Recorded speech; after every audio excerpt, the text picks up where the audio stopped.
Terceiro dia da missão Brasil-Israel e nós já estamos visitando uma empresa de tratamento de água, não é, ministro? Exato, exato.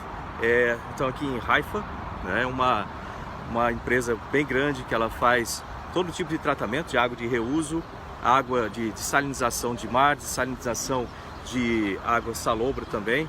E eles têm inclusive soluções para resíduos sólidos, que também é um problema grande nas cidades do Brasil. A gente não veio para ver exatamente isso, mas também é uma possibilidade. Agora, tem o cadastro também que nós podemos convidar todos, né, para participarem. Exato. Se você tem uma solução, né, para dessalinização ou para saneamento, você tem a tecnologia em vários dos estágios, entra lá no site do Ministério de Ciência, Tecnologia, Inovações e Comunicações, vai achar, tem um banner logo de cara, entra lá, tem um formulário para registro, né, e registra a sua ideia por lá com a gente, né, que pra gente... Olá pessoal, olha só, essa instalação de dessalinização de água salobra, você vê que não é uma instalação grande, vocês estavam vendo aqueles tanques azuis ali, é a final do processo, onde são recolocados os minerais, né, depois da dessalinização.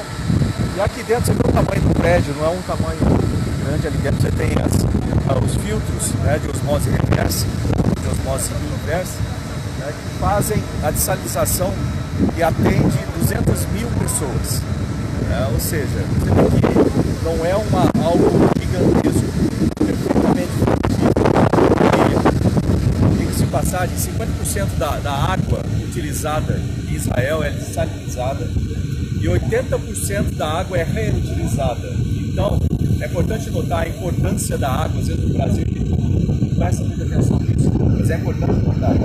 O valor da água, o valor da água. Sabe? E essa é uma questão que tem que ajustar no Brasil, de preservar a água, de prestar atenção para desperdiçar a água. Fala, o Brasil tem muita água, vai para o Nordeste, tem que ter situação difícil. Então, esse tipo de cuidado, não é só tecnologia, do problema é cultura, é gerenciamento de tudo isso, né? E se Deus quiser agora com um foco grande para resolver esse problema, essa parte da tecnologia, mas a gente consegue ajudar a ficar sustentável. Os desafios cíclicos são muitos, então nós precisamos de diversas soluções, não é só uma. Diversas soluções e a participação de todo mundo. A participação de todo mundo. E assim funciona nessa área de água, funciona em resíduos sólidos, funciona em tudo que a gente fala de preservação do meio ambiente, desenvolvimento sustentável. Tem que ter desenvolvimento econômico, sim, tem que ter desenvolvimento social, sim, mas não se pode esquecer da preservação também dos recursos naturais. E aqui está um exemplo típico e muito importante da atividade que eles têm com água, que a gente pode trazer também essa ideia de que preservar a água é o começo de você ter uma segurança hídrica. Vamos mostrar um pouquinho lá como o tamanho que pode tratar, né, com as membranas água e pode proporcionar água tratada para 200 mil pessoas. Mais ou menos uma cidade do interior de São Paulo. 200 mil pessoas, eu diria o quê? Bauru tem 300 mil pessoas. Mas é uma cidade de médio porte. Sim. Você vê que não é uma planta muito grande, é perfeitamente possível se fazer isso em pouco tempo, diga-se de passagem. Eu perguntei para eles a construção de uma planta como essa, completa, teste, funcionamento, em torno de 2 anos para se construir e operar uma planta desse tamanho. Ou seja, é uma solução viável, né, que ajuda e muito. Nós já temos várias soluções intermediárias no Brasil. O Ministério do Desenvolvimento Regional, junto com outros, e aqui a gente só está vendo essa produção da água, mas a utilização da água também, da água para potável, para beber, água para agricultura, o reuso de água, tudo isso conjunto forma esse sistema que vai ter no Brasil. Isso, vamos responder 2 perguntas. Vamos aproveitar então que nós estamos ao vivo e depois esse material pode ser compartilhado. Muitas pessoas estão questionando por que nós estamos aqui e não outros ministérios quando nós falamos de água para agricultura, por exemplo. Nós estamos filtrando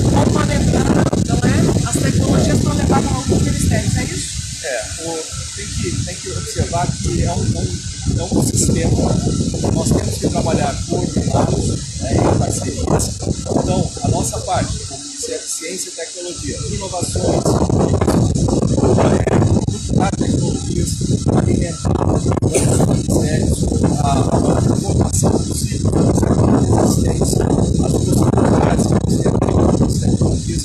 Por isso, o site do Ministério de Ciência e Tecnologia, as suas publicações, tecnologias existentes em vários níveis de desenvolvimento podem preencher esse formulário e começar a participar. Tá? Então, é um esforço contínuo do país como um todo, e conosco, o Ministério do Desenvolvimento Regional, que vai, obviamente, responsável pela segurança hídrica. Então, nós fornecemos a tecnologia, eles distribuem isso de uma forma coordenada, organizada, planejada, para resolver o problema a nível nacional. O Ministério da Agricultura, logicamente, ajudando os agricultores a desenvolverem, a Embrapa está ali para ajudar a melhor técnica de cultura.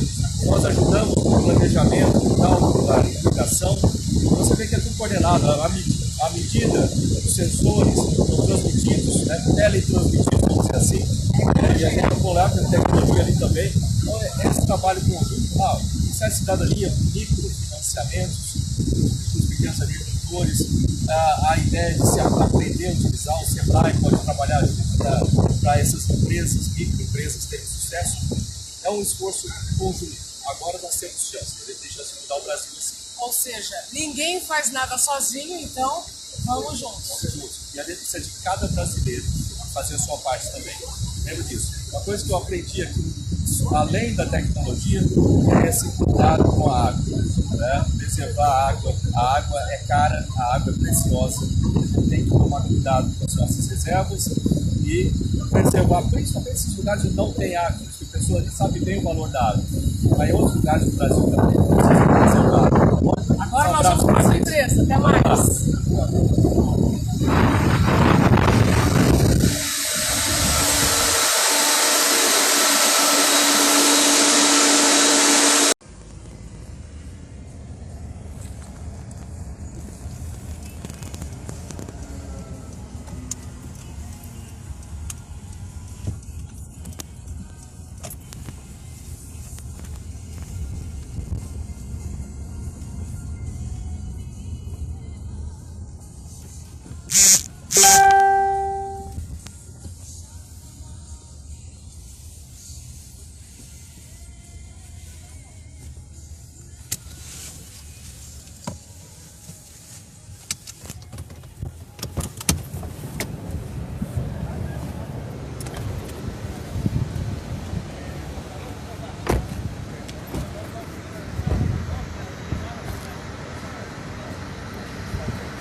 Elas trabalham em parceria. Então, a radiodifusão, ela tem a função específica dela, mas a telecomunicações ela apoia os projetos. Então, esse projeto está funcionando. Quer dizer,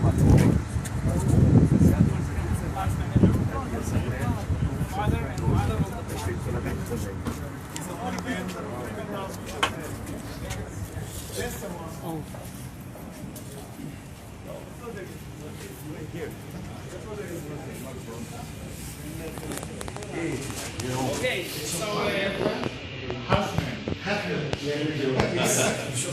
it's one walker. His name is Lee. So we have here a plant manager who managed himself.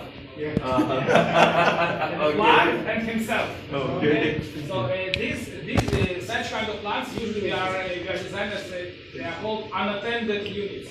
Because, for example, when Uri is home with his wife, so this plant works alone. Okay, we have here a sophisticated control system and a lot of controllers. In case of any fault, they will send to Uri or any other technician in charge with an SMS message. That's great. Congratulations. You run everything. Hey, he has no complaints from his workers. Yeah. That's a good thing. There's a lot of complaints. Okay, so I mean, in case of any fault or any alarm, it will be sent to his phone in a SMS message, and even part of the resets in the plant can be done via the cell phone. For example, there is kind of electricity fault. Okay, so the plant is shut down. The message is sent to the plant manager. Okay, now the electricity is on, so he simply enters some digits in the cell phone, and this plant starts working once again. This plant produces more or less 16,000 cubic meters of fresh water per day, which equals more or less to almost 200,000 citizens. You can supply water for 50 million people. Okay, so the technology now makes it enable that such kind of plant for 50 million people can be operated without any presence of people. Yes. Okay, so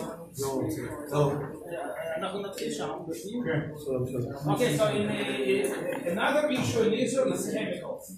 Everyone wants to see green land without use of chemicals, as less as possible. So, the most problematic chemicals, there are two of them. It's caustic, soda caustic, which is quite irritant, and free chlorine, which is a smell and it creates a lot of smell. And also, you cannot, for example, you need to have a free chlorine to chlorinate the water to make it safe for further use, because you have to have residual free chlorine.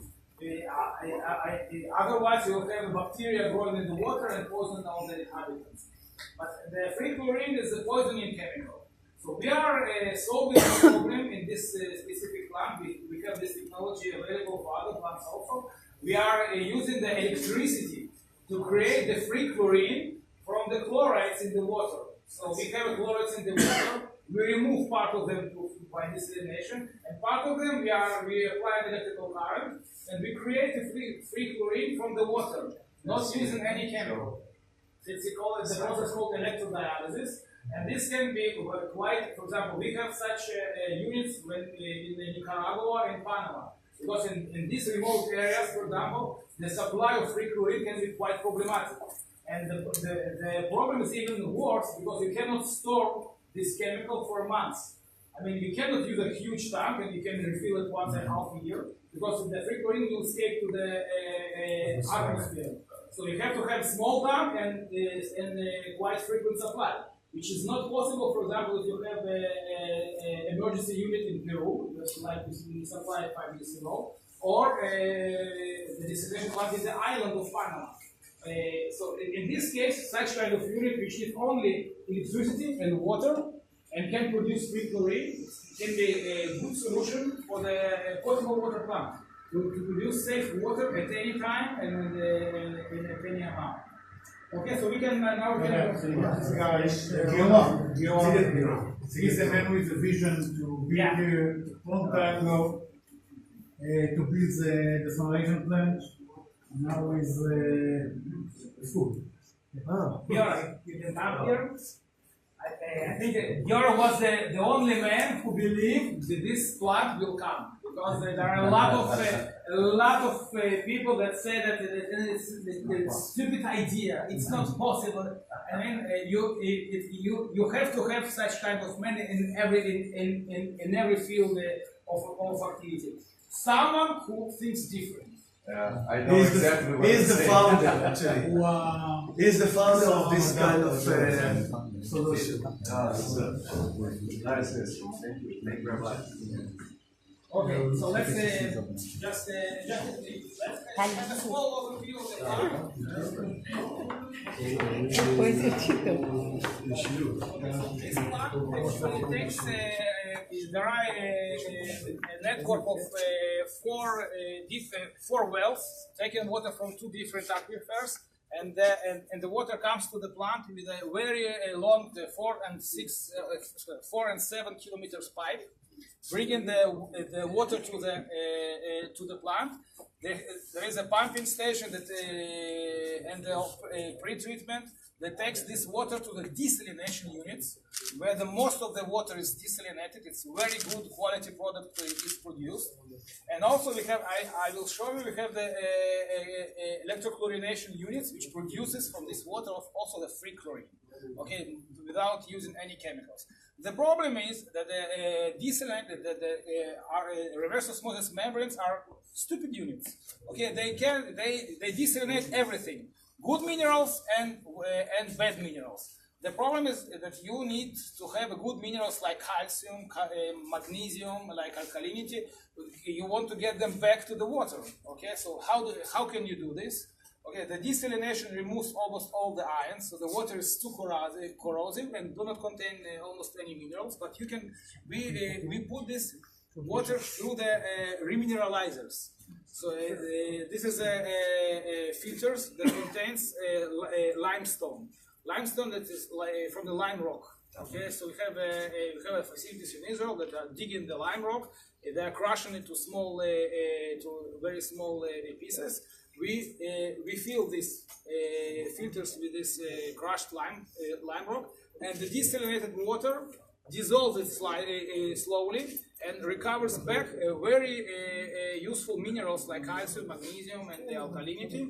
And this water is stored in this storage tank and then pumped directly to the water distribution system of this area. Okay, so of course there's two levels of monitoring. We monitor our water. The Mekorot Israeli company monitors it's monitoring our monitoring, and then they have been monitored by the water authority. So we have almost 3 levels of the defense from all this from all cases of supplying water that is not good for drinking purposes.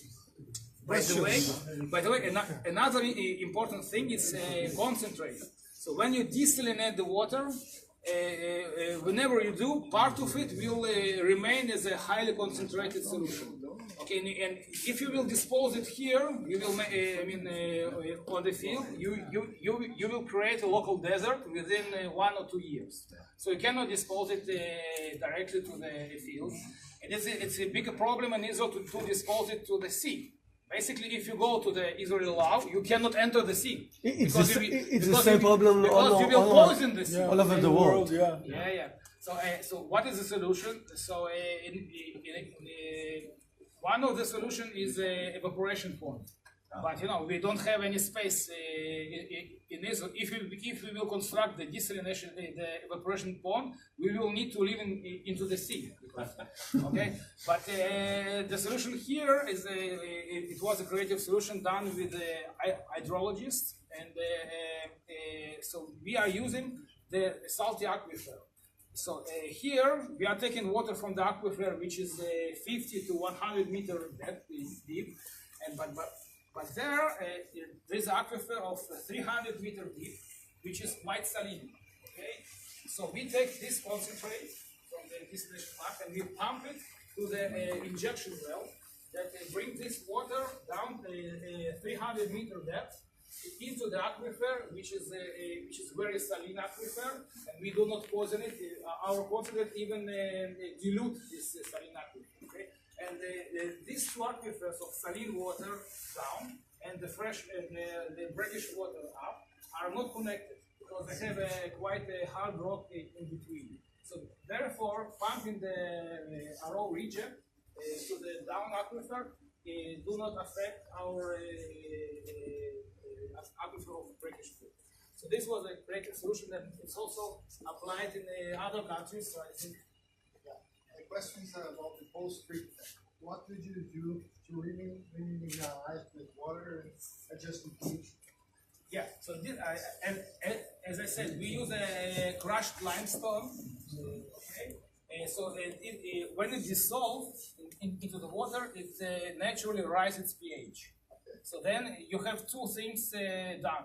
You enter the minerals and you rise the pH. So therefore, you almost need no, you have to add as a post-treatment a very small amount of chemicals, because most of them you already get from the natural dissolution process of limestone. And usually you have to rise the pH. Yeah, if not, I will have to spend a lot of chemicals to rise the pH. Yeah. But if I do the remineralization by limestone dissolution, I get it done naturally. What's the final pH of the drinkable water? Yeah, it depends on the mineral content, but it's most of the time it goes between 7.5 to 8.3. That's it. Very good question. I didn't expect it. I didn't expect such a question. Okay. So let's go to see the.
The main controller of the plant speaks by radio frequency with the controllers of each 4 controllers of 4 different wells.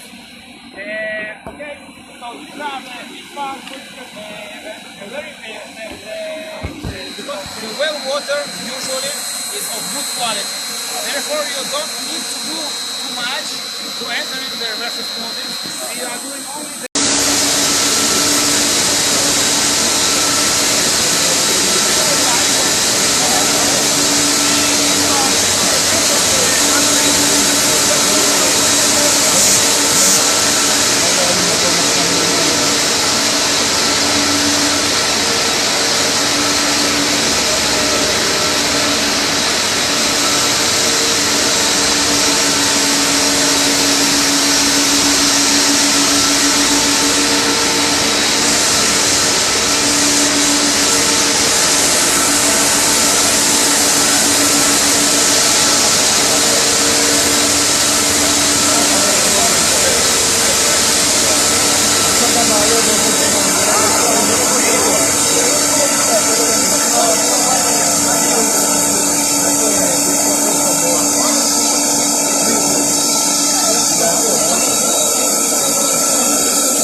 Water from what? It's from the break as well. You are deep, you are taking the water because saline you cannot drink it, but you show this place. Então, uma palavra ao nosso Deus, com muitas pessoas ao vivo, está compartilhando pelo coração da igreja. Porque então, o sistema, a gente passa por cada pré, antes de entrar aqui. Aí a água passa por essa sistema, aqui a parte de estabilização para o município. Esses acessórios que são utilizados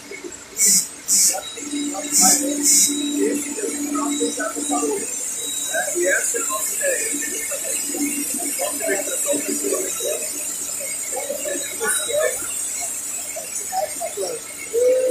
Já tomei todas, esses caras muito devagar.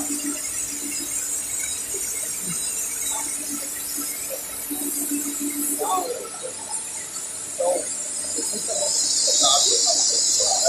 a produção dessa aqui. No passado, eu estava falando que essa produção é para 800 mil pessoas. 800 mil pessoas. Essa aqui é uma nova instalação de produção. Vou mostrar. Excelente.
Changes.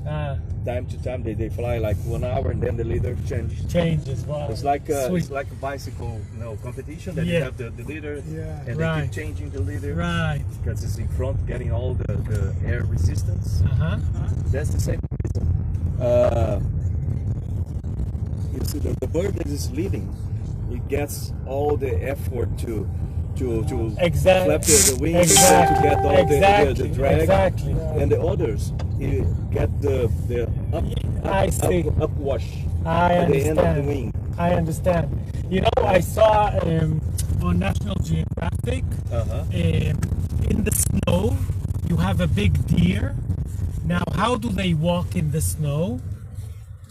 They don't walk. They walk in not one after the other in a line, because the first one does the most of the work for the others, and it's more easier for them to go after him. But do they change?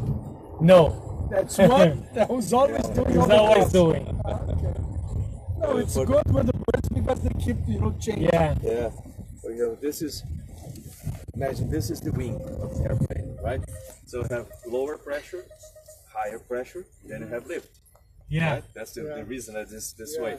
Air, lower pressure, higher pressure. When you get to the end of the wing, you have high pressure, lower pressure, so the air does like this, goes up. Uh-huh. That's the reason when you see the airplane landing. Landing. You see that like a spiral doing this at the wingtip. Yeah. So spiral at the wingtip caused by this Right. this upwash that we call. And then for the bird that's flying here, it gets the upwash of the bird in front of him. Yeah. And so it's easier to fly. You get air. Right. You have an extra lift there. Yes. That's Easy. the reason they fly. And the second does that for the third and For so the on third and so on. So it's easier to fly that way. Fantastic. Nature. Yeah. Learn by doing. Try. That's the easiest way. Let's do this way now. If during the last week there was rain, we couldn't have done this.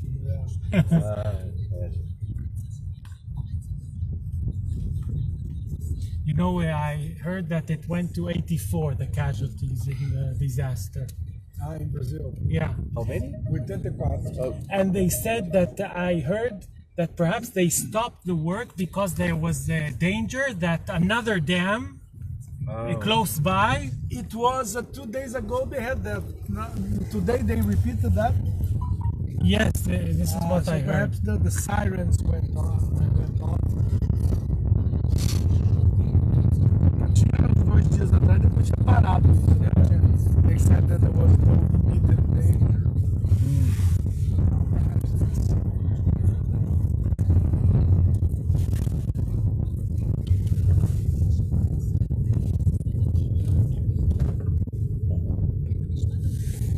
Sabe que tipo de plantação é essa daqui?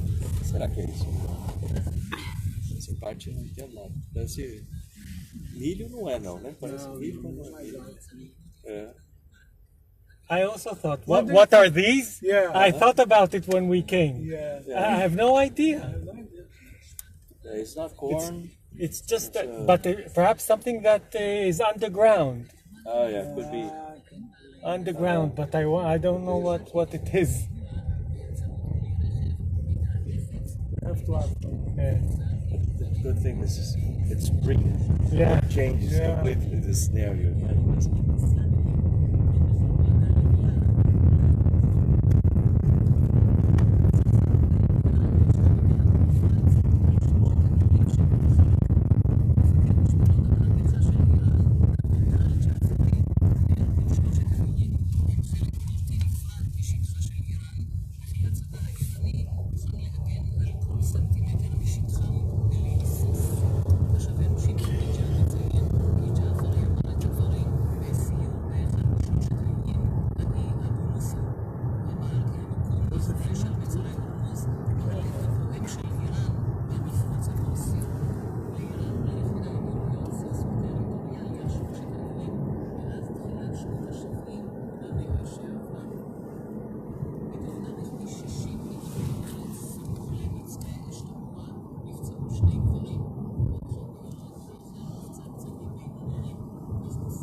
Hiding water, there we go.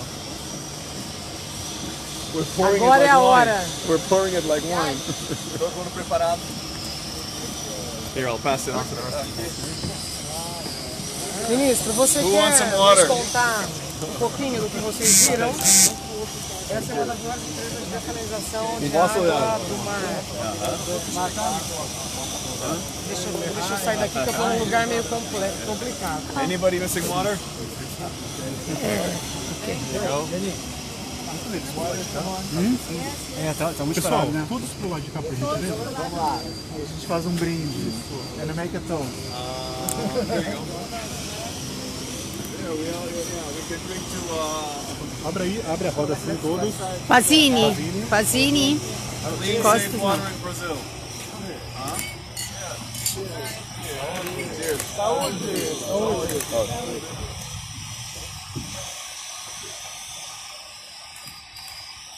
Actually, I went to a testing. I have a good story. We are piloting a reuse in Pismo Beach, California. So it's sewage water. Okay, we have a little pilot plant, very small, and we take the water and we treat it, and it's potable. So what you do when you're there is they give you A and B, and you don't know which one is which. Oh, one is from the city, and one is from the this place. And they say, okay, which one do you think is better? No, you don't. So you taste and you say, okay, A or B, and then the next question is, which one do you think is the sewage water? Is the and the tastier water, and it was really a marked difference. Was the treated water?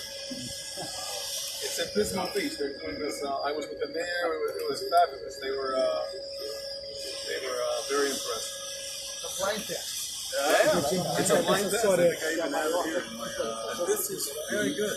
And it's cold. Yeah, it's cold too. So, I'd like to thank you very much for this opportunity.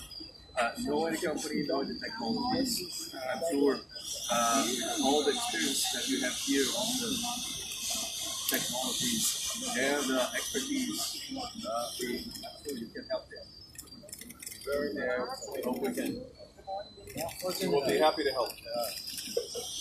And with all this integration that we have nowadays inside the continent and between Brazil and Israel, I think it's a chance for us to help people there. And you have the expertise. And now there is political will in the line. Here. You need a lot of that. Ideias e atitudes mudam o planeta. Hoje nós tivemos umas visitas muito interessantes e aprendi muita coisa. Inclusive, nós primeiro visitamos uma usina, uma planta para dessalinização de água salobra, em que eles começaram em 1938, os pais do idealizador daquela usina. 10 anos atrás, finalmente, eles realizaram e hoje alimentam mais de 200 mil pessoas com aquela água. Vê que ideias e atitude mudam o planeta, realmente. Depois nós somos um kibutz, tivemos a ideia de como funciona toda a organização, depois de uma usina de salinização de água do mar, uma usina bem grande, que também foi interessante para conhecer os processos e como fazer isso em grande escala. E por final, um encontro com empresários, onde a gente conheceu muitas tecnologias interessantes que podem ser trabalhadas isoladas ou em conjunto. Muita coisa boa para o Brasil. Grande abraço para vocês, vejo vocês amanhã. Tchau, tchau.